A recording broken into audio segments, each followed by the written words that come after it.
Hey, everybody, and welcome to Shadow Awareness. I'm Renee Lowery, and I am the CEO of Rooted in Your Wisdom. I am also a holistic and trauma informed life coach and a dental hygienist, mom of three amazing kids, and my husband, who is also, I'll call him a spiritual gangster, right? Today we're going to be talking about spiritual awareness, especially with our shadow side. So let me bring these up, share.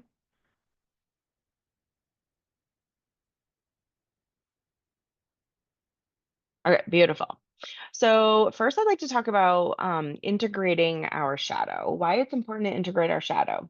What is a shadow, right?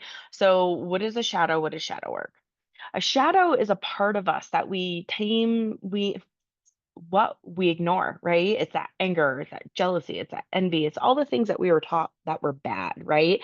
It's that sassy and possibly bitchy part of ourselves, right? Where we're told we can't be like that, right? So it's that part of us that we suppress, those emotions that we're told that are negative, that are actually really not negative. They're actually really there for our own good, for so that we can embrace who we truly are, because everybody has a dark side, everybody has a light side, and we're able to balance that. It is amazing what can happen, right? So I always tell people, I'm a spiritual person, but if I'm angry and you're pissing me off, I'm going to throat punch you, and that is okay. You're allowed to have those ups and downs, because when you go through, well, you're human, right? We're here to be human, and if we can't allow ourselves to even have the basic knowledge of what human being is, which is our emotions, then what are we doing here, right? It's easy to be spiritual, be positive, but there is such a thing as toxic positivity. There's also such a thing as toxic negativity.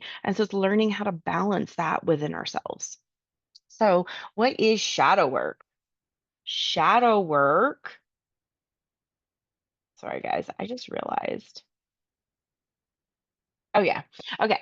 Shadow work is a journey to find our true selves by accepting who we truly are, like all parts of ourselves. The shadow is the part of ourself, emotions, feelings, thoughts, patterns that we have a tendency to lock away. Maybe we were told we were not allowed to be this way by our family, friends, or authority figures like teachers, priests, whatever you do, whatever faith you come from, right? By accepting all parts of ourselves, we bring ourselves back to wholeness. And that is the goal for us, right? In this lifetime. So, starting shadow work. First off, I just want to say congratulations if you're interested in this and you want to start shadow work, because guess what? Shadow work brings you down a rabbit hole and it's not all pleasant. So, make sure that you guys have a bunch of support for you. That is the biggest and most important thing, is make sure you have the right support around you, so that you're able to A, have coping skills, B, be able to talk to people who will be able to see you for who you truly are and not judge, right? Let me repeat that. See you for who you truly are, hold space for you without judgment. That is the biggest thing. Because let's face it, sometimes family members, sometimes friends that we have, they judge you because they're scared themselves to step into that, right?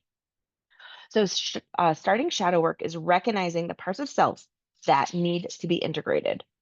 Recognizing parts of self like triggers of situations or people, when people trigger you, any trauma that you may have incurred, and projections from others like shame, guilt, anything like that. So, as always, when you're starting this, what you want to do is you want to set an intention for your journal. I recommend getting a journal, getting a specific pen, keeping it in a specific place. And then when you setting an intention for your journal is super, super important. Just like setting intentions for healings, dreams, etc., right?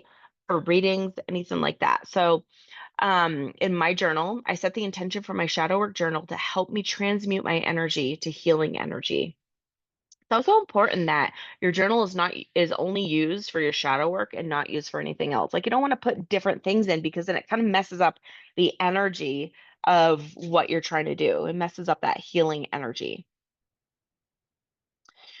So on the first page, write a letter to yourself, right? This is where you're starting your shadow work. This is where what it is for you. And I'll show you an example um, in a moment, but this letter should include where you are on your journey right now. It will show you where you started and where you are now. You'll be able to see, holy cow, like a year ago, this is what I was feeling. Now that's transmuted. What are you doing at this point in your life? Fill it, like, where are you at in this point in your life? How are you doing at that very moment? And on a happiness scale from 1 to 10, 1 being the unhappiness, where are you in this? Because you're in charge of your happiness. And by doing shadow work, the more shadows that you bring up, the more it turns to light, which is absolutely beautiful. So here is an example of my letter that I wrote, right? Um, you know, my little one was 7 weeks old. A lot of stuff kept coming up, right? Such as, I'm adding back structure, exercise, healthy habits, meditation, self-care, and self-love. That was a long list of like wants, but I got a couple of them done, right? So self-care and self-love. My happiness at that point was a 5 out of 10. And that at that particular day, my root chakra was going haywire. It just needed some extra attention and love. So, you know, you could do it in your own way. These are all just suggestions, but they give you clues as to where you are and who you've been and moving forward. Sacred space, being able to give yourself some sacred space. When you go ahead and do shadow work, it's always good to create a routine for this. Creating a routine for journaling, creating a sacred space is very, very important. And some 4 things that you wanna do is cleanse your space. So smoke cleansing, sound healing, you can place crystals all around it. Reclaim all of your energy back to you, because you never know, you could be holding on to other people's energy and you just wanna cleanse your energy and release everybody's energy back to them. And then be present with yourself, put your hand on your heart space and just breathe deeply and really tune in to who you are. So one of the things that I absolutely love is this emotion wheel. I don't know about you, but when I started shadow work about 10 years ago, I had no idea what the hell emotions were, except for the blanket emotions like angry, sad, mad, disgusted, all those. And there's just so much more to emotions. And I know you could look it up on Google. And this one's, not a really great one to have. Let's blow it up a little bit here, see if that comes through. Yeah, it's still kind of, you can go on Google, you can print one out, you can pay for one, but these are just really great to have. So you start in the middle here with, what you're feeling, and then you go on the outside and you write as many of the ones um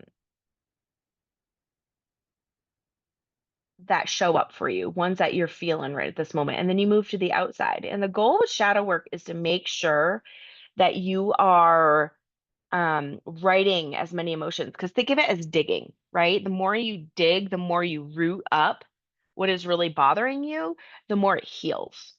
So getting honest with yourself about how you really feel, and I'm sorry that is blurry, guys, is a really huge, huge thing. And then what you want to do is, like, with using that emotion wheel, um, journaling. Journaling is the best thing I have found for shadow work. It has a lot of benefits. It has been scientifically proven that through journaling, old school journaling, right? Constantly, that it rewires your brain's neural pathways, your synapses. It rewires that. It helps you rewire those limiting beliefs. That said, in this digital age, if that is not something that you're resonating with, then writing it out on your tablet or using voice memo could work as well. For me, just using an old fashioned pen and paper is really good, because then I can just keep it in the journal and go for it. Or you could do it in your notes, something like that. Printing out the emotion wheel on that slide is like super important. And then we already went through how to use the emotion wheel. And then here are just some basic beginner starting journal questions. Write down a situation or a person that triggers you. Is it your mom, your dad, your sister, your husband, your boyfriend, somebody at work? You know, list all the negative emotions. I'm saying negative because That's what this world is used to, that come up around this situation or person. Then ask yourself, do you feel you have unsaid stuff you need to say to this person? If so, write it down. I'm going to say this. The deeper you go into it, the deeper it will be felt and the more it will clear out. And then ask yourself, ideally, what type of relationship would you love to have with this individual? If you don't want to have a relationship with that person, that's okay too. How do you want to feel about them? Do you want to feel good about them? Do you want to feel neutral? Do you want to, still hate on them? There's no wrong answer to this, guys. This is yours. Okay. And this is a biggie. A lot of people get triggered by this, right? Can you forgive the situation or the person at this time? Right? Forgiveness is really the key, but you could forgive the situation, but you don't necessarily have to forgive the person. And you could always just not have that person in your life, right? There's so many variables to this. And I just want to note that it's okay if you can't. Maybe you're not ready. At some point, you're just going to let it go. There were years where after separated and left my ex husband, it literally took me 3 years to be able to be like, okay, I actually kind of forgive him for some of the stuff he did. Now, am I triggered by him once in a while? Absolutely. But it's not, it comes to a point where there's a deeper understanding the more the shadow work happens. And then here's a big one that people don't like either. Can you forgive yourself for your involvement in this situation? Not every situation happens with this because there are people that do some pretty shitty things, but a lot of times it takes two, right? Takes two in a marriage, takes two in a relationship. What did you allow? What did you not allow? And that's the start of this integration, right? This is integrating that shadow. That is the beginning part of this. Now, the second part of this is something that you can go ahead and sorry,